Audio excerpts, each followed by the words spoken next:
Asuda vatanımız üçün, arasa asmanımız üçün, avadan ilimizin eşretli yaşayış üçün ähli mümkinçilikler döredip beren hak hoslarımız, ähli hayırlı işlerde Mehriban halifamız, kahraman arkadağımızı şeylekim biz yaşları büyük görülü, biz yaşları büyük görülü, büyük mektep Mehriban prezidentimiz arkadağımız kahraman verdanımızı köp kanariyakatnaydı.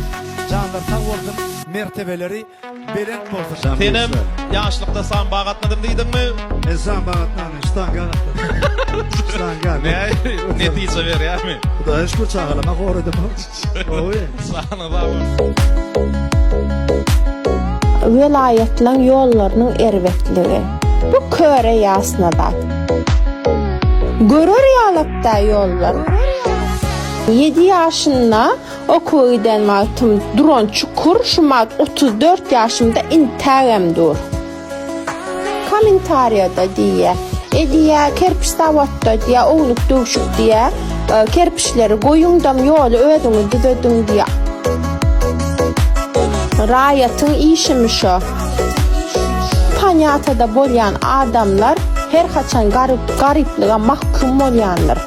Düşündürüp bilyen mi? Panyatağını da yükledin birincilik bilen. Rayatın işimiş o. Hekimlik nemçin var.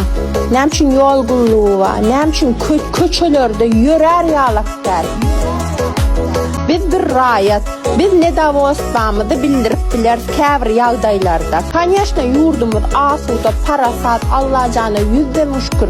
Hiç yıl ne davostam yok. Yöne birazcık davollu bolmayan vaadinam dile getirmeni özgürlüğümüz var. Demokratika yurttan geliyor. Yollar düzelsin. Başka hiç tat İslam'ız yok. Diyen sözlem yurdumu ervetlemekte bu bir hakikat.